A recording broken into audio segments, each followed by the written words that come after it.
Hebreos capítulo 3, del 7 al 19. Leo en la versión llamada Biblia Las Américas.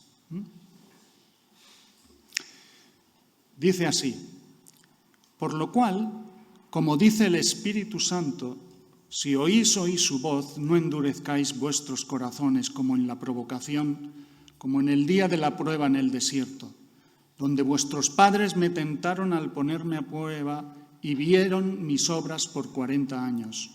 Por lo cual me disgusté con aquella generación y dije: siempre se desvían en su corazón y no han conocido mis caminos. Como juré en mi ira, no entrarán en mi reposo. Tened cuidado, hermanos, no sea que en alguno de vosotros haya un corazón malo de incredulidad para apartarse del Dios vivo. Antes, exhortaos los unos a los otros cada día, mientras todavía se dice: hoy no sea que alguno de vosotros sea endurecido por el engaño del pecado. Porque somos hechos partícipes de Cristo, si es que retenemos el principio de nuestra seguridad firme hasta el fin. En cuanto se dice: si oís hoy su voz, no endurezcáis vuestros corazones como en la provocación. Porque quienes habiendo oído le provocaron. ¿Acaso no fueron todos los que salieron de Egipto guiados por Moisés? ¿Y con quiénes se disgustó por 40 años? ¿No fue con aquellos que pecaron, cuyos cuerpos cayeron en el desierto? ¿Y a quiénes juró que no entrarían en su reposo sino a los que fueron desobedientes? Vemos, pues, que no pudieron entrar a causa de su incredulidad. Hasta aquí la palabra del Señor. Buenos días. Señor los bendiga. Nuestro título de hoy es: Dios se indigna por la desconfianza de su pueblo. Vamos a hacerle 3 preguntas a nuestro texto, esperando que el Espíritu del Señor nos vaya ayudando a responderlas. La primera de ellas es: ¿cómo reacciona el Señor si nosotros desconfiamos de Él? La segunda es: ¿cómo hacemos para que no se contagie la desconfianza en medio del pueblo de Dios? Y la tercera pregunta que vamos a hacerle a nuestro texto es: ¿cuáles son las consecuencias de la desconfianza en el Señor Jesucristo? Y vamos a esbozar algunas aplicaciones para nosotros. El vídeo era una animación corta de lo que fue la gesta de rescate que hizo el Señor por su pueblo que estaba en Egipto, esclavizado. El pueblo había entrado hacía unos años atrás, entraron unos 70 personas, el pueblo fue creciendo, llegaron a ser casi 2 millones de gentes, y entonces el Señor trata con Moisés el rescate de su pueblo, que estaba allí esclavizado, y todos estaban allí pidiendo al Señor que querían terminar ese tiempo de esclavitud. Como introducción para lo que es la carta dirigida a los hebreos de ese momento, como para nosotros a fecha de hoy, porque claro, ellos, los cristianos hebreos a quienes se les dirigía la carta, estaban pasando por una época de prueba, una época muy difícil, una época de persecución. Y ellos tenían el orgullo de ser hebreos. Por lo tanto, parece que a cierto punto se ha visto que estos cristianos hebreos quieren volver un poco a ese legado, a ese orgullo que tenían, y dan de espalda a lo que es la obra de lo que ha hecho el Señor Jesucristo por ellos. Pero como hemos venido nosotros meditando desde que comenzamos con la carta a los Hebreos, una clave muy importante que nos da la carta a Hebreos, y lo dice varias veces en el texto, es que el nuevo pacto que vivimos en Cristo es mejor que el pacto que ellos tuvieron. Lo dice varias veces, pero me parece genial si podemos leer para que quede bien claro en Hebreos capítulo 7, verso 22. Léelo conmigo, porque esto nos aclara la mente. Y dice aquí el autor de Hebreos: por tanto, Jesús es hecho fiador de un mejor pacto. En el bosquejo general de la carta a Hebreos se nos van dando detalles específicos de que por qué esto es así. Nosotros, en los estudios que hemos venido teniendo cada domingo, hemos ido avanzando en esta meditación sobre la superioridad de Cristo sobre todo el antiguo pacto, y como todo apuntaba como una imagen, como un prototipo de lo que sería Cristo y su obra. Por lo tanto, en los primeros capítulos de Hebreos hemos visto, ¿no?, que Cristo es mejor que los antiguos profetas, que Cristo es mejor que los ángeles. ¿Y por qué los ángeles? Porque los hebreos consideraban los ángeles seres muy importantes, ya que Dios había comunicado a través de ellos el pacto que había hecho con el pueblo de Israel. Y el domingo anterior hemos llegado a un ápice y meditamos cómo Cristo es mejor que Moisés. Era lo que nos explicó Eric en la predicación del domingo pasado. Y hoy vamos a profundizar sobre una aplicación del hecho de que Cristo es mejor que Moisés. Y en nuestra lectura de hoy, como ha leído Abel, vemos que el autor de Hebreos comienza recordándonos, nos hace un enlace directo al Salmo 95, donde se trata un recuerdo de lo que pasó con el antiguo pueblo de Israel.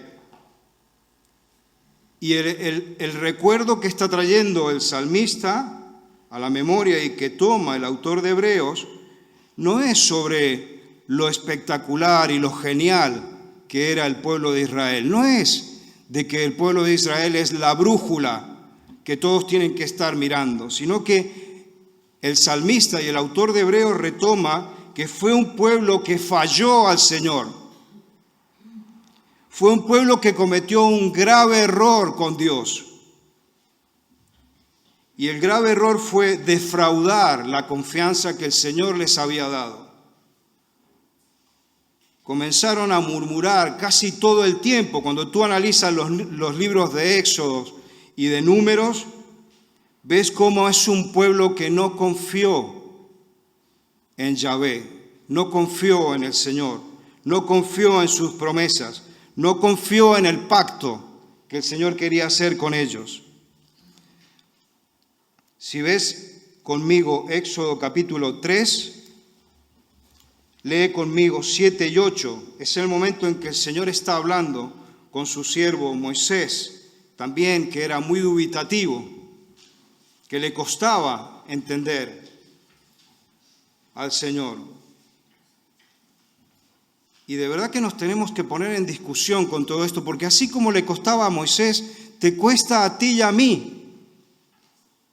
A pesar de que él es un héroe de la fe, tú y yo tenemos también las mismas dudas a veces que tenía Moisés y que tenía este pueblo que falló tan gravemente a Yahvé.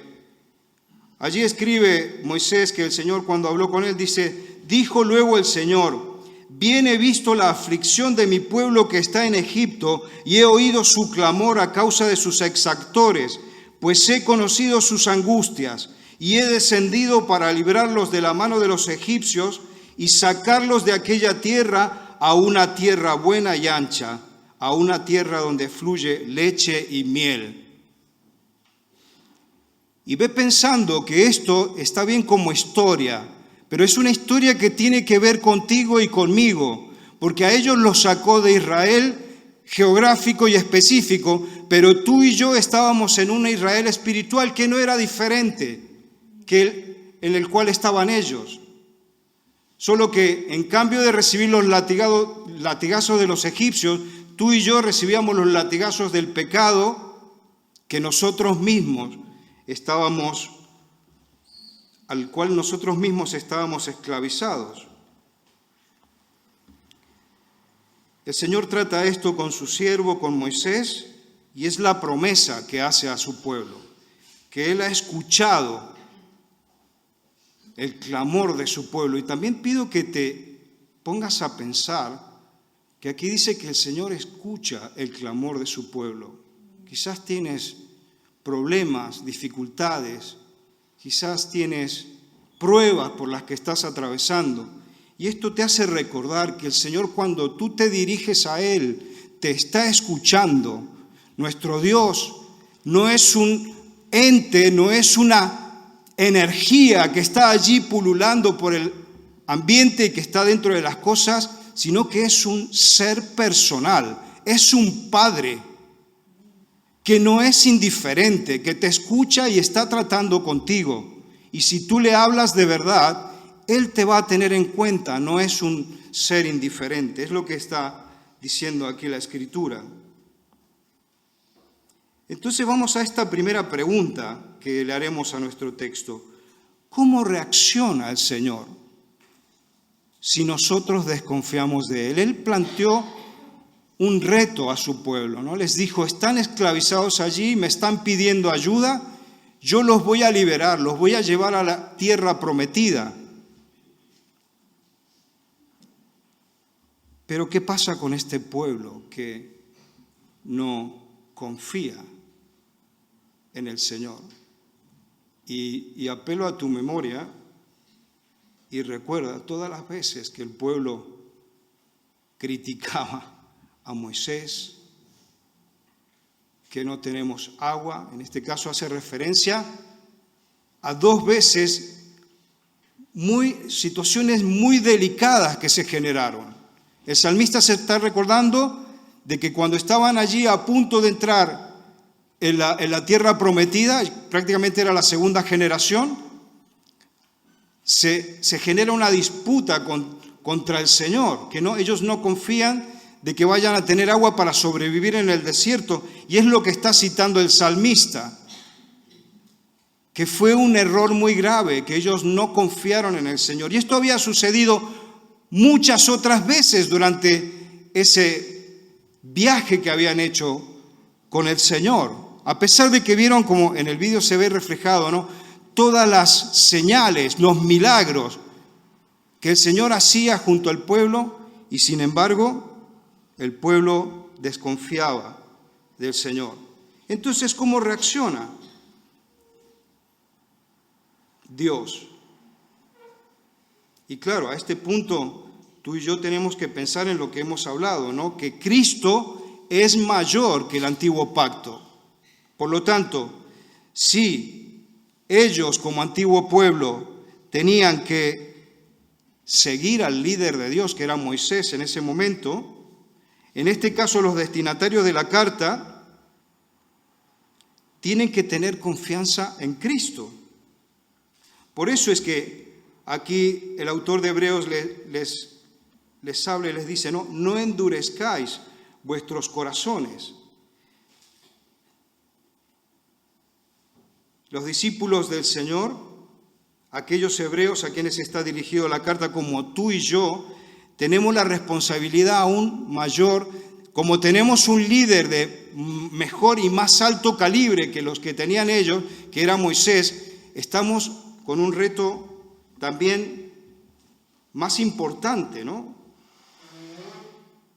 Y el punto es claro, el Espíritu Santo, que dice aquí y cita el salmista, habla de que al escuchar la voz del Señor, del Espíritu, que no se endurezca nuestro corazón.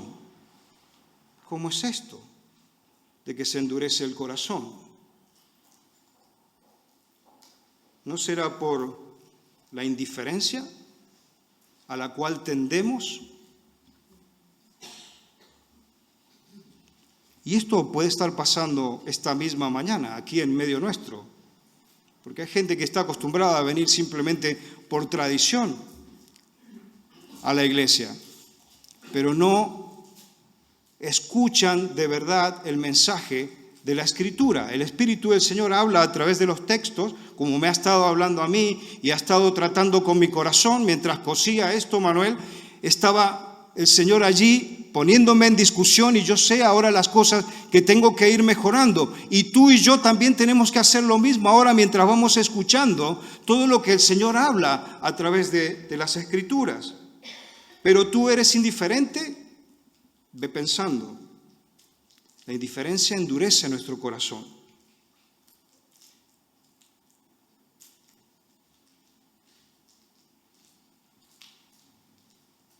Lee conmigo Mateo 12, 38, 39. Esto le pasó al Señor. Fíjate, en este momento el Señor ha hecho ya un gran desarrollo de su ministerio.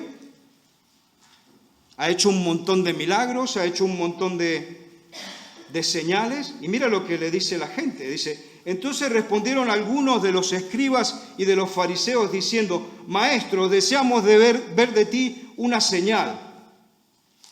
¿Pides más señales tú? ¿Pides más señales para creer en el Señor? ¿Para que tu confianza se siga afirmando? El Señor dice que ese día le respondió a la gente, les dijo, generación mala y adúltera, demanda señal, pero señal no le será dada, sino la señal del profeta Jonás.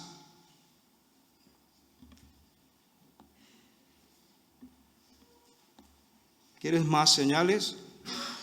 ¿Eres indiferente? El texto de Hebreos para ti y para mí dice que es un mensaje para hoy. Ellos estaban siendo interpelados para el día de hoy. No habla de ayer ni del futuro, sino que está diciendo que es un mensaje en tiempo presente. Hoy, si oyes la voz del Espíritu que te está hablando a través de las Escrituras, no dejes de pensar, no, pero esto sí tenía que ver conmigo la semana anterior o el mes pasado, o no, ya lo haré. Es hoy. Hay una urgencia en la voz del Espíritu del Señor. El Señor sigue hablando a través de la carta y dice, no hagáis como en la provocación, en el día de la tentación. Y como mencionábamos antes, ¿no? Se refiere directamente aquí a lo que pasó en Meriba, ese día que se rebelaron, Números 20, 1 al 13, pero también aquí se está refiriendo a esa actitud negativa, a esa forma que tenía el pueblo de estar permanentemente encontrándole la mosca en la leche, que por tal cosa no querían confiar en el Señor. Es eso lo que está tratando el autor de Hebreos. ¿Y a qué punto llevan al Señor? Que Dios no aceptó su falta de confianza, no aceptó su incredulidad y condenó a esa generación a morir en el desierto. ¿Te das cuenta en qué sentido el pueblo de Israel es una brújula para ti y para mí? No tenemos que ser como ellos. El Señor les recuerda aquí, ellos vieron su juicio durante 40 años debido a su incredulidad. Terminaron 40 años dando vueltas por el desierto. Y fíjate qué interesante, porque esta carta les llega a la comunidad esta a la cual está dirigida casi unos 40 años después de que el Señor ha terminado su gesta de liberación, su gesta de redención con el pueblo, y el pueblo de Israel nuevamente había rechazado al Hijo del Dios viviente, al Mesías. Y aquí los cristianos, los que habían dicho, sí, yo creo en Cristo, llevan ya como 40 años y se encuentran con que les llega esta carta. ¿Qué iban a hacer? El Señor les recuerda allí, ¿no?, cuál fue su reacción.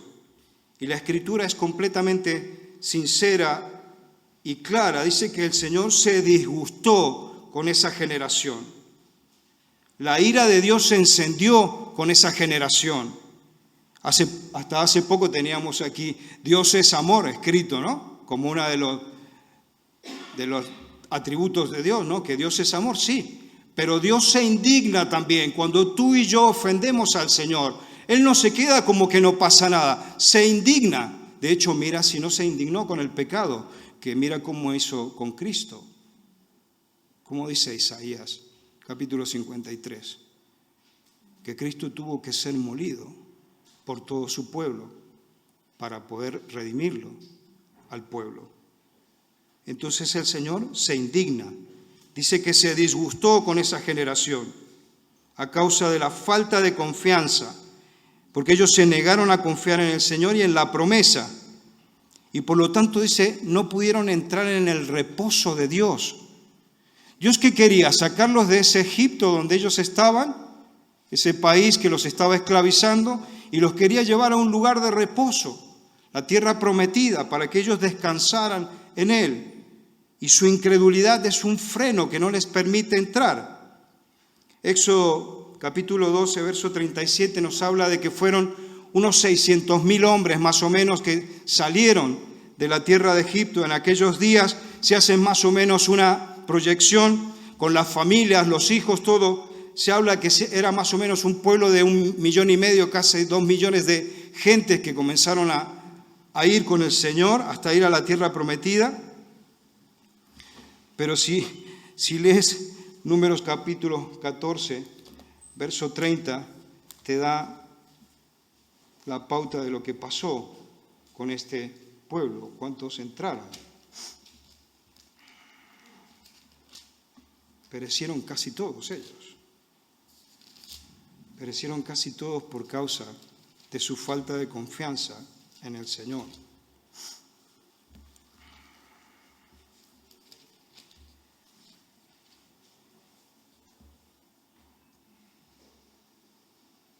Vosotros a la verdad no entraréis en la tierra, por la cual alcé mi mano y juré que os haría habitar en ella, exceptuando a Caleb, hijo de Jefoné, y a Josué, hijo de Nun.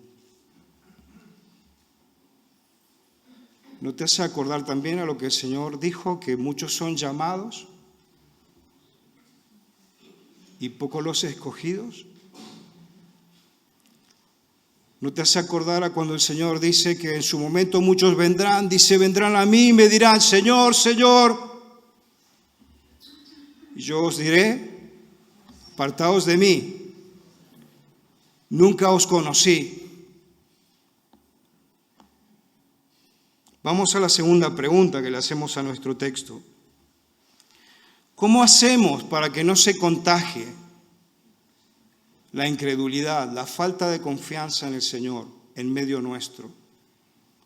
Porque es evidente que cuando entra la desconfianza, cuando entra la falta de fe, es como un reguero de pólvora que se da en medio del pueblo.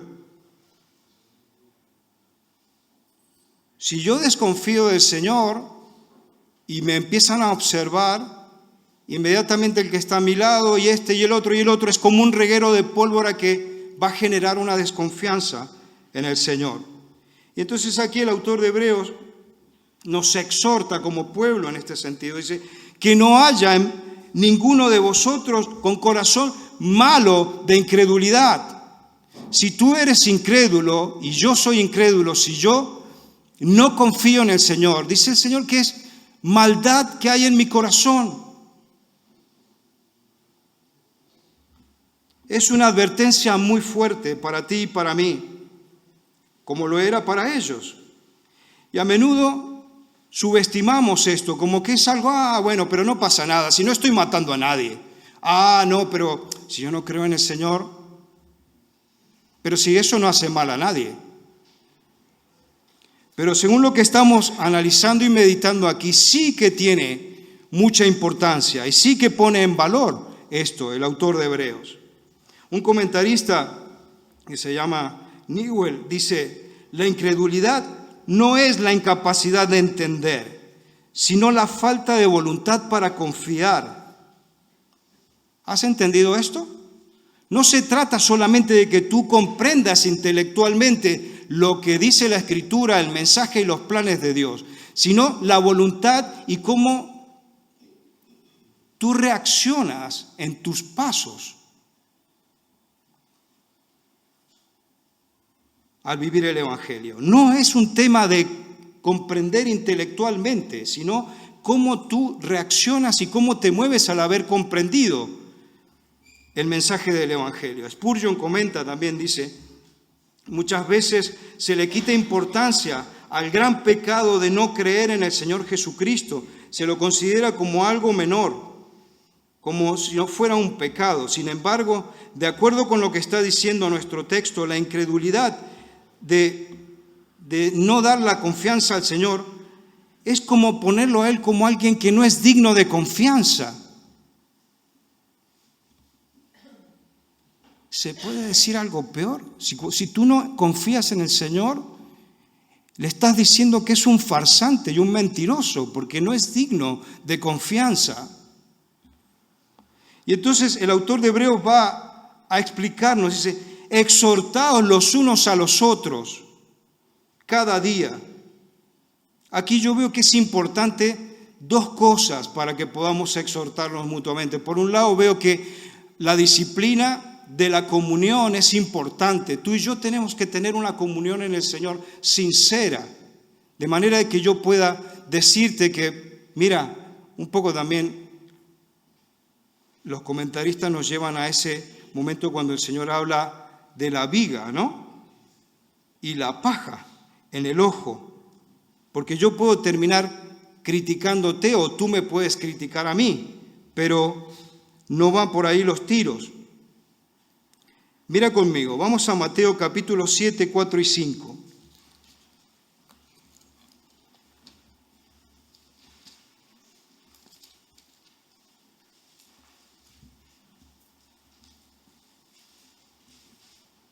¿O cómo dirás a tu hermano, dice Cristo, déjame sacar la paja de tu ojo y he aquí la viga en el tuyo?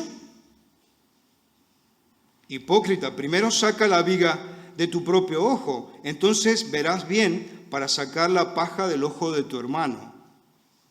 ¿Te das cuenta que el Señor quiere que nos exhortemos mutuamente y que es importante que podamos tener un nivel de confianza donde yo te diga y tú me digas, mira hermano, tienes este tema que hay que poner al día. Mira que el Señor pondría en discusión este paso que estás dando. Mira que esto, que lo otro, pero tiene que haber una comunión entre los hermanos que permita esto y la capacidad de podernos hablar entre nosotros, ¿no? Exhortarnos. Pero vemos que esto no es fácil. También yo creo que ahí entraría una disciplina de confesarnos mutuamente nuestros problemas, ¿no? Que yo pueda tener una libertad con los hermanos de manera de poder decir, Abel, mira, tengo este problema, ¿cómo lo ves? O él que me pueda decir a mí, mira, estoy luchando con esta otra situación. Necesitamos avanzar y madurar en estas disciplinas espirituales que son parte de nuestro discipulado cristiano. ¿Y para qué es esto entonces? Para que nuestro corazón no se endurezca. Evidentemente que si tú quieres ir a por libre, claro, es normal. Porque tú vas en tu línea y no quieres que nadie te diga nada, porque tú sabes mucho, ¿no? Lo tienes súper claro y no quieres ponerte a hablar con los hermanos. Tenemos que estar muy atentos con esto de la dureza del corazón, porque es un pecado. Es un pecado. Y ahí, claro, hay cosas. Yo no puedo ver muchas cosas. Tú ahora estás pensando en aquello que te puede estar afectando. Yo no lo veo, pero el Señor sí lo ve. Hay fallos ocultos que el Señor está observando en ti y en mí y que el Señor quiere que salgan a la luz. ¿Para qué? Para que tú no te sigas endureciendo. Porque si tú no tratas estas cosas, si eso no emerge, si no hay una confesión y un arrepentimiento, ¿qué pasa? Tú vas en un bucle, en un círculo vicioso que te va a llevar a la destrucción. ¿Sabes que hay un momento en Salmo 23 que dice, cuando ande en valle de sombra y de muerte? Yo he pasado por ese valle de sombra. Cuando te enfrías, cuando te alejas del Señor porque tu corazón está duro, vas yendo hacia ese valle de sombra y de muerte. Quizás siempre es un valle de sombra, pero puede llegar a ser un valle de muerte. Ahora que estás oyendo esta meditación, no endurezca tu corazón. Aquí habla también, ¿no?, el texto de los participantes de Cristo. ¿Quiénes son aquellos participantes de Cristo?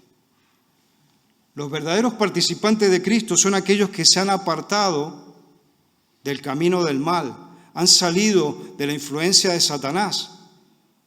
Están ordenando los pasos de su propio corazón para seguir y honrar al Señor con cada una de las cosas que hacemos. Tú y yo hemos sido creados para honrar al Señor. Ese es el objetivo principal de nuestra vida. Y si tú no honras al Señor, si tu corazón se endurece y se va alejando de Dios, vas a ir a ese valle de sombra y quizá de muerte al cual te quiere llevar Satanás. Inclusive tu propio corazón. ¿Sabes lo que dice Jeremías, no? De tu propio corazón. Lee conmigo. Jeremías capítulo 17. Y es tu corazón y el mío. Verso 9. Engañoso es el corazón, más que todas las cosas, y perverso. Ese eres tú y soy yo. ¿Quién lo conocerá? Yo, el Señor, que escudriño la mente, que pruebo el corazón, para dar a cada uno según su camino, según el fruto de sus obras. ¿Te das cuenta que tenemos un combate espiritual con Satanás? Sí, correcto. Pero no solamente con Satanás, sino con tu propio corazón, que es engañoso y perverso, que te va a querer llevar lejos del Señor. Tu corazón naturalmente no quiere venir a Cristo, no quiere venir a Dios, no quiere caminar junto a Él. Quiere hacer su propia voluntad, quiere estar allí sentado en el trono y hacer lo que quiera sin que nadie le diga nada. Ese eres tú y soy yo. Pero los participantes de Cristo son aquellos que han dejado ese camino y siguen al Señor. Y estamos junto a Él. Y perseveramos y nos equivocamos y caemos. Pero tenemos esa capacidad de arrepentirnos. Y así solamente se puede ser como David, el hombre según el corazón de Dios. Hay que aprender a arrepentirse. Arrepentirse quiere decir que tú, cuando te das cuenta que has ofendido al Señor, pegas un giro y si ibas caminando en esa dirección y dice el Señor que quería que fueras allí, das la vuelta y te vas a donde dice el Señor que hay que ir. Hay dos imágenes muy potentes en el Evangelio que nos hablan de esto. Una de ellas es cuando Jesús dice que Él es la vid y nosotros somos los sarmientos. Somos participantes de su persona. Estamos unidos a Él. Otra imagen también muy potente es que dice que el Señor es el esposo y su pueblo es la esposa. Hay una unidad. Y tú y yo somos el pueblo que, si somos participantes verdaderos, tenemos que vivir esa participación. Vamos a nuestra tercera pregunta. Vamos a preguntarle al texto, ¿cuáles son las consecuencias de la desconfianza en el Señor Jesucristo? Aquí el texto nos dice, ¿no?, que la nación de Israel tuvo un buen comienzo. Al principio, cuando el Señor les dijo que iban a ir a la tierra prometida y todo, poco a poco comenzaron a confiar. Y de hecho, se requería confianza en el Señor para decir, hay que atravesar el mar y vamos a ir allí donde dice el Señor, ¿no? Se requería confianza allí. Ellos dieron los pasos, pero sin embargo, como hablábamos recién, ¿no? De esa primera generación, ¿cuántos quedaron? Y la segunda generación, cuando estaban a punto de entrar, volvían a recaer de la misma forma que habían recaído los antiguos. ¿Eso qué quiere decir? Que de generación a generación se van transmitiendo los valores para bien y para mal. O sea que la incredulidad, la falta de confianza, también se puede transmitir a las siguientes generaciones. Porque los que estaban ahí en Meriba, de los cuales ha hablado el salmista, era la segunda generación, no era la primera. La primera había cojeado, como lo habíamos visto, ahora es la segunda generación.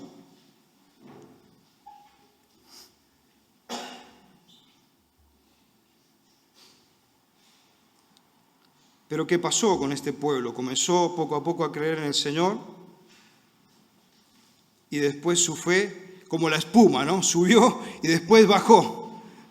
Estaban exultantes, ¿no? Al terminar el cruce del mar y sin embargo después comienzan a decaer. Y el texto nos dice, ¿no? Y nos recuerda que no pudieron entrar a la tierra prometida por causa de su incredulidad. Y también allí cayó incluso el mismo Moisés. Lo estuvimos viendo en la célula de Sitges la última vez. Veíamos la espada de Damocles de Moisés, el gran siervo de Dios, un héroe de la fe. Y sin embargo, Moisés también falló al Señor. No confió en el Señor. El Señor le dio unas instrucciones con la peña y sin embargo le dijo, habla a la peña, y el que hizo, golpeó 2 veces la peña. ¿Por qué? Porque no confió en el Señor, no la escuchó, no le dio la importancia, no puso en valor el mensaje que el Señor tenía para él. Él hizo de su propia cosecha, tomó la vara y golpeó la peña 2 veces. ¿La peña qué era? La imagen de Cristo. ¿Cuántas veces tenía que sufrir Cristo? 2 veces, como decía Moisés, según lo que había hecho. No, solamente una y era suficiente. Entonces aquí la clave que nos está dando en estos capítulos, la carta a Hebreos, es que para entrar en el reposo del Señor, en su momento la tierra prometida, y para ti y para mí, entrar al Señor, a su reposo, significa que tenemos que confiar, tenemos que tener fe en el Señor, confiar en Él. Por lo tanto, tienes que luchar contra esa actitud desconfiada. Aquí también es interesante que veamos este texto que estamos analizando, porque, claro, en el verso 18, quizás la tentación que tenemos es decir, bueno, ellos tenían que obedecer. El texto dice que desobedecieron, que por eso no entraron. Pero claro, la clave sigue siendo la confianza, porque la desobediencia se produce por la desconfianza que ellos tuvieron. El Señor les dijo, haced esto. Ellos tenían que demostrar una confianza sincera y dar los pasos que el Señor les estaba diciendo. Pero ellos hicieron lo contrario. Y esto es lo que notamos, ¿no? en nuestro análisis, de que la desconfianza fue la base para que ellos desobedecieran. Y claro, en nuestro contexto, y de estos creyentes a quien se les envía la carta, nuestra fe se centra en la superioridad de Jesucristo, que es el Hijo del Dios viviente, y la obra que Él ha hecho por nosotros, como un fiel y sumo sacerdote. Y entonces, ¿cómo está haciendo nuestra confianza en esto que ha hecho el Señor por ti y por mí? El texto dice que ellos no pudieron entrar. Pregúntate, ¿puedes entrar tú a ese reposo del Señor? El gran fracaso de Israel no fue el hecho de que al principio confiaron, sino que su fe se fue decayendo.